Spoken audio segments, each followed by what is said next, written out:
Alerte rouge les enfants, ça sent l'automne. Du coup, on dégage les maillots de bain, les shorts, les sandales moches. Et on se fait plaisir avec les grosses écharpes, les méga pulls fluffy et les pyjamas en pilou. Bon, même si pour être tout à fait franc, on est encore au mois d'août, donc peut-être que je m'emballe un petit peu, il fait encore 30 degrés dehors. Mais en tout cas, c'est pas grave, parce que c'est enfin le Pumpkin Autumn Challenge. Et je vous propose de vous faire découvrir sans plus attendre ma palle pour cette session 2019. On y va ?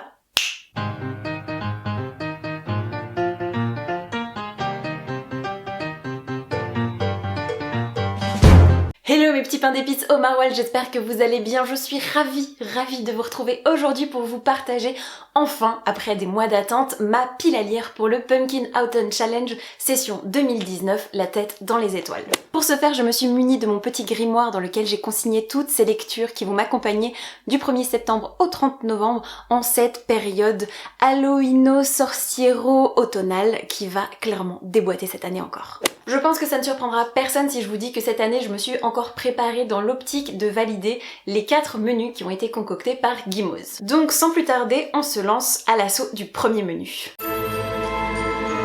Ce premier menu, l'automne frissonnant, est constitué de 3 sous-catégories et la première c'est « Tu n'en reviendras pas », à base d'angoisse, d'épouvante, de thriller, de policier ou de vampire. Pour la compléter, je vais enfin pouvoir sortir de ma pile à lire un roman graphique que j'ai acheté tout spécialement pour l'occasion, mais je crois, je sais pas, début janvier, quelque chose comme ça. Donc autant vous dire que je ronge mon frein à l'idée d'enfin le dévorer, et il n'est autre que Through the Woods. C'est le roman graphique écrit par Emily Carroll et publié ici en anglais chez Faber et Faber. Je ne sais pas exactement ce qui m'attend à l'intérieur, tout ce que je sais c'est qu'on va suivre l'histoire de personnages qui vont se retrouver paumés dans les bois et que l'autrice a fait tout ça dans une ambiance qui mêle le gothique, l'inspiration Stephen King, l'univers des frères Grimm, tout ça à la sauce horrifique et toujours avec un traitement graphique à tomber par terre, tête la première, dans les orties. Ok, je ne mâche pas mes mots, mais je suis vraiment convaincue de tout mon cœur que je vais passer un moment plus que mémorable avec ce bouquin. La deuxième sous-catégorie, ce sont les eaux de David Jones. Et alors là, on est plutôt dans une ambiance à la piraterie, mer et océan, bayou, vaudou ou fantôme. Pour le coup, j'ai été un petit peu plus gourmande avec pas moins de 3 œuvres au programme, à commencer par le dénouement des aventures des sœurs Carmine en la personne de Dolorine à l'école. C'est toujours écrit par Ariel Holtz et publié aux éditions Naos. Est-ce que je vous fais vraiment l'affront de vous rappeler de quoi parle cette saga qu'on a vue partout ces 2 dernières années ? Au cas où, je vous retrace quand même très grossièrement les grandes lignes puisqu'on va suivre 3 orphelines qui vivent dans une ville dans laquelle elles risquent leur peau à tout moment puisque le crime est monnaie courante. Pour ne rien gâcher, l'une est une voleuse plutôt maladroite, la deuxième une arriviste prête à tout et peau de vache pour se faire, et la troisième est une petite fille que tout le monde semble ignorer et qui pourtant a la drôle de capacité de pouvoir communiquer avec les fantômes. Bien que le deuxième tome avait été un petit peu moins à la hauteur de mes espérances par rapport au gros coup de cœur que j'avais eu pour le premier volume, je reste quand même fondamentalement attachée à cette manière pince sans rire qu'a l'auteur de nous dépeindre son univers et j'ai très hâte de savoir le fin mot de cette histoire. Je reste une fois de plus dans cette ambiance très fantomatique avec le deuxième titre qui n'est nul autre que La Voix des Ombres. C'est écrit par Frances Hardinge et publié aux éditions Gallimard Jeunesse. Peut-être que le nom de l'autrice vous évoque vaguement quelque chose puisque c'est elle qui est à l'origine de L'île aux mensonges qui est un roman publié également chez Gallimard Jeunesse et que à titre personnel je n'ai pas lu mais qui a fait bien parler de lui et en des termes plutôt très élogieux ces derniers temps. Dans cette histoire en particulier on va suivre notre héroïne qui s'appelle Makepeace et qui a l'air d'être habitée par un fantôme, ni plus ni moins. Déjà que cette histoire de possession est assez compliquée à gérer puisque l'esprit en question a l'air très sauvage, très en colère, mais pour ne rien arranger, l'univers dans lequel évolue Makepeace est une dynastie tyrannique contrôlé par son propre père et le tout sur fond de guerre. Bref, tous les ingrédients ont l'air réunis pour que je passe un moment de lecture vraiment mémorable et j'ai hâte de vous en donner des nouvelles. Et comme si ces 2 titres déjà hyper alléchants ne suffisaient pas, je me suis prévu une petite lecture graphique qui m'a été gentiment offerte par un de mes collègues pour mon anniversaire et qui n'est autre que Hôtel d'Air. C'est écrit par Terry Blass et illustré par Claudia Aguirre et c'est un petit comics jeunesse américain. De mémoire, dans cette cette histoire, on va suivre 3 personnages principaux, Olive, Darwin et Charlotte, qui vont aller passer les vacances dans le plus qu'étrange hôtel dirigé par leur grand-mère. Et dans cet hôtel, en fait, le souci c'est que dès que vous ouvrez une porte, eh bien vous tombez dans un univers très différent de celui duquel vous partez. Et ça peut aller de pirates de l'espace en passant par des sorciers, etc. Et tout l'univers graphique mis en place est déjà à tomber. J'ai l'impression qu'il y a un peu une inspiration vaudou, ambiance bayou, et en plus vous avez vraiment des histoires avec des pirates de l'espace, donc là je ne peux pas faire plus que taper dans le mille pour cette catégorie, et j'ai hâte ma foi de me plonger dans cette lecture qui a l'air vraiment faite pour moi. La troisième et dernière sous-catégorie pour ce menu s'appelle Les Freaks c'est chic, et alors là on part sur une base de monstres, différence, altérité, cirque et étrangeté. Et ce coup-ci, au programme des réjouissances, pas moins de 2 romans. Avec le premier titre, je vais jouer sur le côté altérité et étrange avec L'une rêve, l'autre pas. C'est un roman écrit par Nancy Kress et publié aux éditions Helios. Alors certes, je vous l'accorde, de prime abord, ce petit roman de poche assez court avec une couverture pas franchement engageante ne paye pas de mine, mais alors le résumé me vend carrément du rêve, puisqu'on va suivre 2 jumelles qui, à la naissance, vont être séparées et l'une va être modifiée génétiquement pour ne plus avoir besoin de dormir. Ça peut paraître farfelu dit comme ça, mais du coup tout le récit va se poser la question de eh bien est-ce que nos vies seraient fondamentalement différentes si on n'avait pas besoin de passer entre 8 et 10 heures la tête sur l'oreiller tous les jours. Déjà que le pitch de base a su piquer ma curiosité et me vend carrément du rêve, c'est le cas de le dire. Il a également été chaudement recommandé avec des avis dithyrambiques par des personnes en qui j'ai toute confiance, donc sincèrement il fait partie des titres qui me font le plus envie de ma pile à lire. Et le deuxième titre que j'ai sélectionné pour cette sous-catégorie Les Freaks c'est chic, il s'agit du Roi des Fauves, écrit par Aurélie Wallenstein et publié aux éditions Scrinéo. L'année dernière je vous ai bassiné avec Le Dieu Oiseau qui avait été une véritable révélation pour moi. Entre temps j'ai lu Mère Morte pendant mon absence de 3 mois que j'ai véritablement adoré également, donc eh bien il est temps de se lancer à l'assaut de ce 3e roman écrit par une autrice de talent. J'ai plus franchement le pitch en tête, mais il me semble que c'est une histoire de malédiction à cause d'une histoire de braconnage qui va mal tourner, et du coup on va suivre des personnages principaux à qui on va inoculer du coup une malédiction ou en tout cas un virus qui va transformer peu à peu leur corps pour eh bien faire d'eux des monstres, et je crois qu'ils ont 7 jours pendant lesquels du coup ils vont se transformer, et peut-être 7 jours pour essayer de faire quelque chose.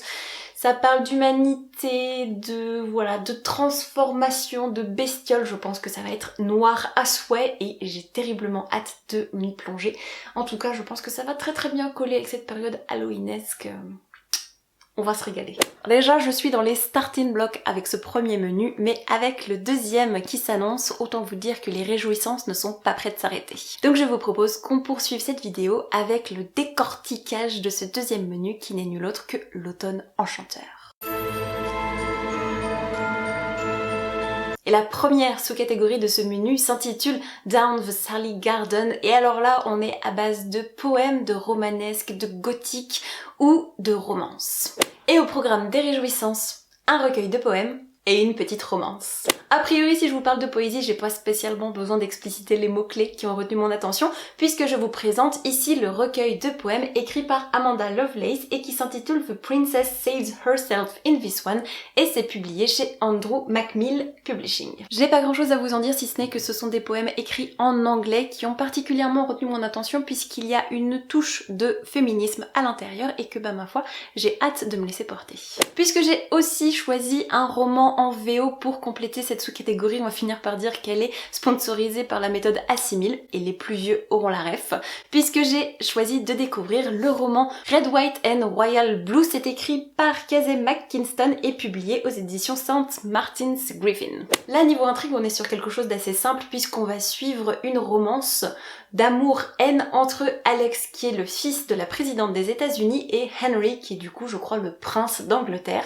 Les deux ne s'aiment pas au début de l'histoire, ils sont pourtant obligés de se croiser à des événements plus que formels et je crois que du coup un vent de romance pourrait bien souffler sur cette petite haine. Je viens de vous faire le pitch le plus harlequinesque qui soit, mais en tout cas autant vous dire que j'ai très hâte puisque elle a d'excellents échos outre-Atlantique et ma foi c'est parfait pour la période. Deuxième sous-catégorie pour ce menu automne enchanteur, il s'agit de Mon voisin le Kodama. Et alors là, vous pouvez vous lâcher à base de forêt, esprit, légende, voyage et nature writing. Et comme je suis quelqu'un d'excessivement peu réaliste, j'ai prévu 3 titres pour remplir cette sous-catégorie. Le premier, il s'agit de l'adaptation en roman graphique du roman de Jean Anglade en la personne de Dans la forêt. C'est illustré par Lomig et c'est publié aux éditions Sarbacane. À la base, ça fait vraiment des lustres que j'ai envie de lire ce roman, mais je ne trouve absolument pas le temps, donc forcément, quand je me suis baladée en librairie et que je suis tombée sur cette beauté, j'ai vu ça comme un signe du destin, donc je me suis précipitée pour l'acheter. Et dans cette histoire, du coup, on va suivre une civilisation qui s'effondre avec tous les moyens de communication qui tombent en rade du jour au lendemain. Et du coup, 2 sœurs vont se retrouver complètement isolées dans une cabane au fond des bois. Et je n'en sais pas plus, mais apparemment c'est un roman extrêmement marquant, un récit vraiment vibrant. Et ma foi, en version graphique comme ça, en noir et blanc, en version crayonnée, je sens que je vais passer un excellent moment. Et du coup, je vous propose qu'on reste dans cette ambiance d'échappée sauvage, loin de tout et de tout le monde, avec Ma cabane, une échappée sauvage. C'est écrit par Olivier Garance et c'est publié aux éditions de l'Iconoclaste. Pour le coup, je crois qu'on est sur un récit véritablement autobiographique puisque Olivier Garance est géographe et un beau jour, en se baladant, je crois, avec son père, ils vont tomber sur une cabane qui est, il me semble, perdue dans la montagne avec les clés dessus et c'est un petit peu une cabane participative où chacun peut s'installer le temps dont il a besoin. Le tout c'est de laisser les lieux propres et je n'en sais pas bien plus mais du coup c'est sa manière à lui, son refuge de se couper du monde et ma foi je pense qu'on est pile dans le thème du nature writing etc. et j'ai très hâte de me couper du monde avec lui. Et pour terminer cette sous-catégorie en beauté, eh bien je vais me lancer dans la suite d'une saga manga que j'affectionne tout particulièrement et que je lis chaque automne en la personne de Minuscule, le tome 5. C'est toujours écrit par Takuto Kashimi et publié aux éditions Komiku.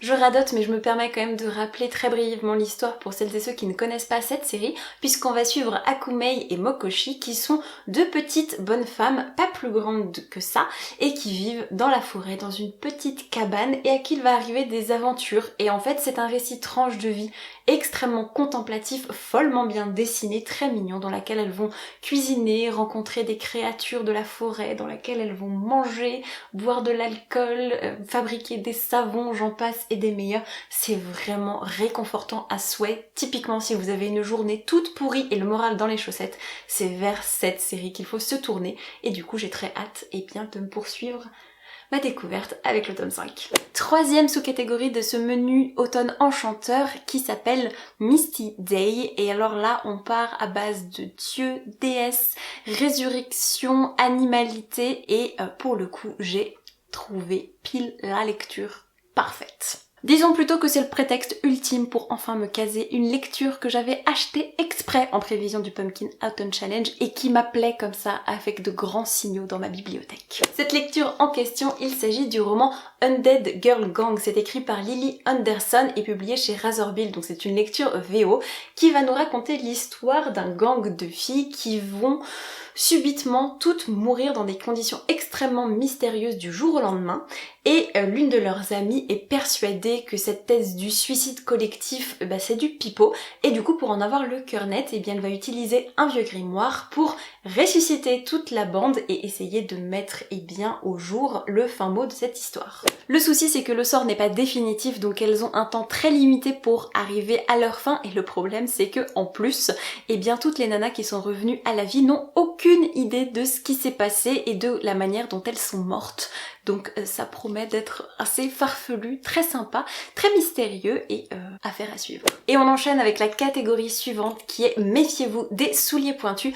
Et alors là, vous pouvez partir sur des lectures sorciers, sorcières et ou féminisme. Et alors là, zéro mystère, j'ai joué la carte de la sorcière à fond avec 2 romans, à commencer par Les nouvelles aventures de Sabrina, l'heure de la sorcière. C'est écrit par Sarah Rees Brennan et publié aux éditions Hachette. Bah oui, forcément, comme on n'aura pas de saison 3 cet automne pour nous accompagner pendant le challenge, eh bien j'ai trouvé une manière de garder Sabrina près de moi et je ne sais pas exactement ce qui se passe, mais en tout cas je sais juste que c'est un préquel, donc c'est ce qui se passe avant le début de la série et ma foi, inutile de vous dire que je vais me garder celui-ci vraiment pour les environs d'Halloween, ça va être un véritable régal. Et le deuxième roman auquel je vais également m'atteler pour valider cette sous-catégorie n'est nul autre que These Witches Don't Burn. C'est écrit par Isabelle Sterling et c'est publié également aux éditions Razorbill. Alors là, autant vous dire que quand je me baladais sur les internets avec toujours en toile de fond l'arrivée imminente du Pumpkin Autumn Challenge, quand je suis tombée sur ce roman, ça a été le coup de foudre, Love at First Sight, puisqu'on va suivre Anna qui est une jeune sorcière des temps modernes qui vit à Salem et comme tout son coven, eh bien elle doit faire en sorte que personne ne soit au courant de leur pouvoir. Et le problème, c'est que le jour où un rituel de magie noire va être pratiqué et va coûter la vie à plusieurs personnes dans la ville, eh bien ça va être compliqué de cacher ces traces et ça va être toute une histoire d'enquête, de mystère sur fond de romance. Bref, j'ai vraiment hâte de voir ce que ça nous réserve et je vous en donne des nouvelles, j'espère, et bien dans 3 mois au plus tard. Et après tout ça, on arrive enfin au 3e menu qui n'est nul autre que Automne, douceur de vivre. La première sous-catégorie de ce menu Automne, douceur de vivre s'appelle Jack-o'-lanterne et alors là, vous pouvez vous faire plaisir niveau Halloween, enfance, feel good et compagnie. Et pour le coup, cette sous-catégorie m'a inspiré 2 lectures graphiques que je vous présente tout de suite. On attaque avec l'enfance puisque j'ai décidé de me replonger dans un univers que j'avais adoré étant gamine et donc du coup j'ai confié les clés de mon imaginaire à Malika Ferjouk et sa sublimissime série Les 4 sœurs, mais cette fois-ci dans la version graphique. Et on commence du coup avec le premier tome Enid qui se déroule pendant l'automne. Quoi de mieux? Cette adaptation est signée Cathy Bauer et j'ai vraiment hâte de me replonger dans le quotidien des sœurs Verlaine et je ne vous dirai rien au niveau du résumé si ce n'est que si vous ne connaissez pas cette série, sincèrement foncez, c'est de l'or en barre. Et du coup j'ai décidé de rester dans ce mood cocooning feel good avec une autre valeur sûre en la personne du vieil homme et son chat 2, toujours écrit par Nekomaki et publié chez Casterman. Que vous dire si ce n'est que quand vous me mettez en mots-clés feel good, et bien forcément ça pop dans mon cerveau et je pense à découvrir la suite des aventures de Daikishi, du coup cet instituteur à la retraite et son gros chat Tama sur leur île qui est véritablement un lieu idyllique. Moi j'ai qu'une envie, c'est de faire mes bagages et de foncer habiter pas loin de chez eux et sincèrement j'adore les illustrations, j'adore ce côté tranche de vie très mignon, doux, amer et si vous cherchez une lecture graphique adorable, c'est si bien. Deuxième sous-catégorie de cette automne douceur de vivre, il s'agit de l'autre mère et les mots-clés pour celui-ci sont famille, illusion, faux semblant et amitié. Je pense qu'entre cette vidéo qui n'en finit pas et ma pile à lire qui ne cesse de grimper sous vos yeux, vous avez compris que le mot d'ordre de cette pile à lire c'était clairement le n'importe quoi, l'irréalisable, mais on se fait plaisir. Et du coup, pour cette sous-catégorie, j'ai prévu pas moins de 3 lectures. Bien sûr.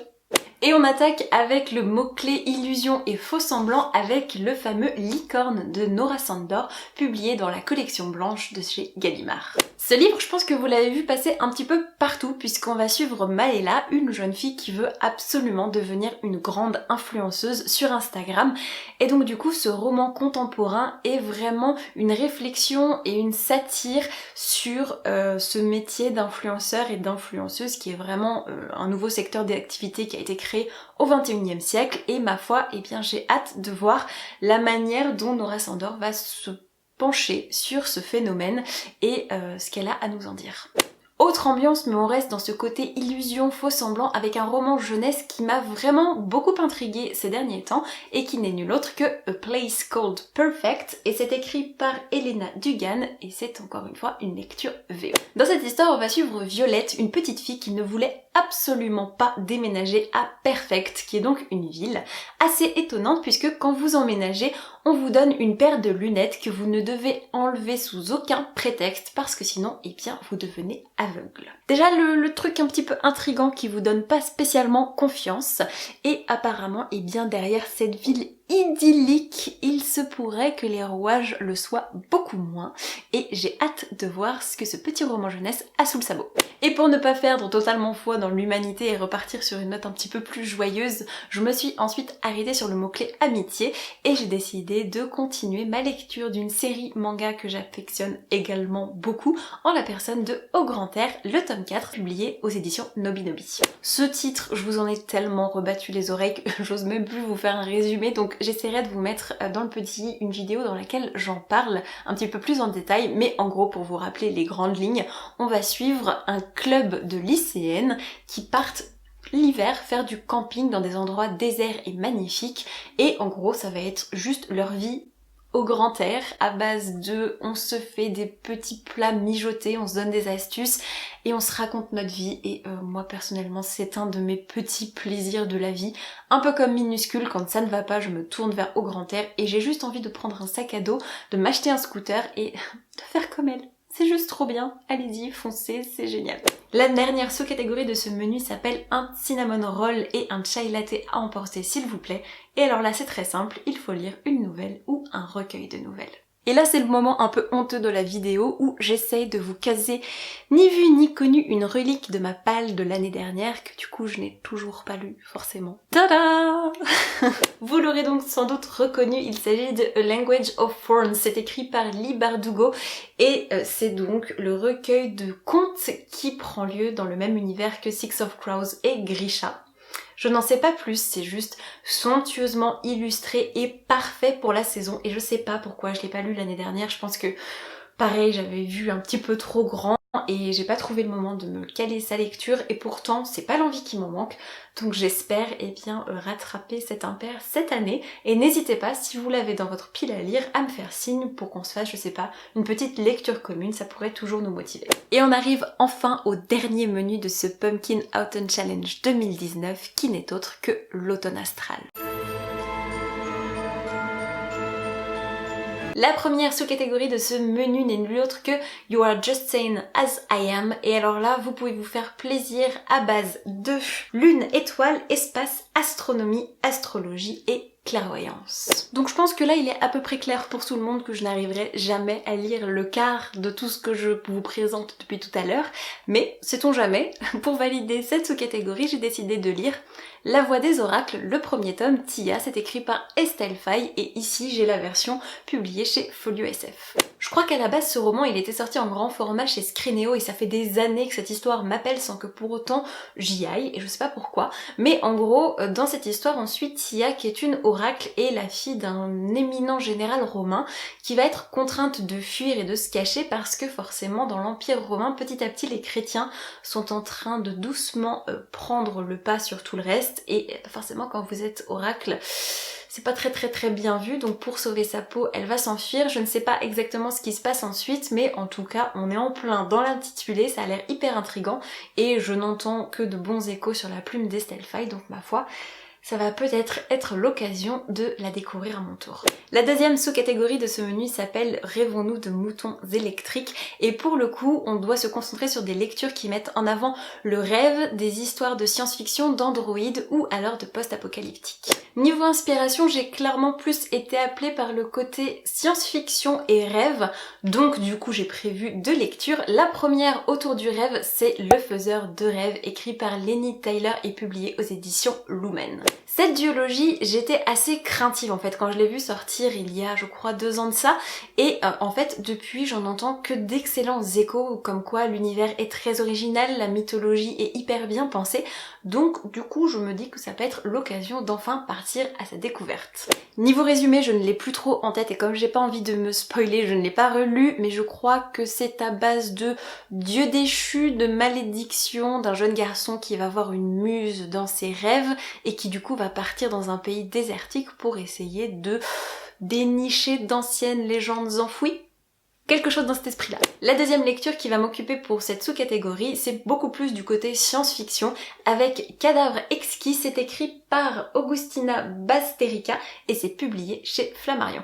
Il me semble que ce roman fait partie de la rentrée littéraire de cette année et en fait il m'a tout de suite happé déjà parce que sa couverture faisait très automnale donc je m'étais dit que pour le challenge c'était plutôt bon signe et en fait quand j'ai lu la quatrième ça n'avait strictement rien à voir avec ce que ça laissait entendre comme récit et en fait ça m'a totalement glacé les sangs et donné envie d'en savoir plus puisque on va suivre une société humaine dans laquelle un virus a décimé tous les animaux de la planète. Mais vraiment tous, il en reste plus un seul.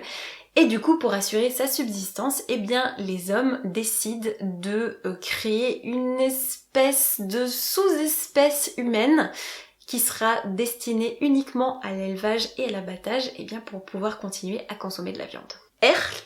Bon donc déjà le résumé de base est hyper glauque, hyper sanglant, tout ce que vous voulez et en fait ça m'a rappelé l'une des histoires je crois dans le film Into the Clouds, je crois que ça s'appelait comme ça avec Tom Hanks, qui m'avait véritablement traumatisée et moi plutôt que de me dire bon bah si c'est traumatisant passe à autre chose, ça m'a carrément appelée parce que je me dis que c'est de la science-fiction mais pas tant que ça en fait, ça pourrait très bien arriver dans un futur plus ou moins proche et en fait ça pose de vraies questions sur le spécisme et sur l'avenir de l'humanité puisque du coup l'un des protagonistes, je crois que c'est quelqu'un qui travaille dans une de ces usines d'abattage et qui va plus ou moins commencer à éprouver des sentiments pour l'une de ces sous-humaines, si on peut dire. Donc autant vous dire que je me prévois quelques heures de lecture assez ignobles et que les premiers échos de ce bouquin parlent d'une claque monumentale qu'il est difficile d'oublier, donc ma foi, allons-y, c'est Halloween. Et on arrive enfin à la dernière étape de cette gargantuesque palle pour le Pumpkin Autumn Challenge avec la dernière sous-catégorie qui s'appelle Songe d'une nuit d'automne. Et pour le coup, les consignes sont très simples puisque vous devez vous focaliser sur des livres dont la couverture est soit bleue, soit mauve, soit violette. Et pour continuer dans cette lignée titanesque et totalement irréalisable, eh bien j'ai encore une fois sélectionné deux titres. Le premier, vous venez de le voir, il s'agit de The Wicked Deep. C'est écrit par Shia Earnshaw. C'est la VO, mais je crois que la VF est dispo chez Rajou depuis quelques temps. Et dans cette histoire, on va suivre trois sœurs qui ont été assassinées au 19e siècle pendant la chasse aux sorcières. Et du coup, de manière cyclique, elles reviennent toujours dans leur village, année après année, et bien du coup pour se venger. Je n'en sais pas plus, c'est une histoire de sorcellerie, de revanche, et ma foi, j'ai très hâte de m'y plonger.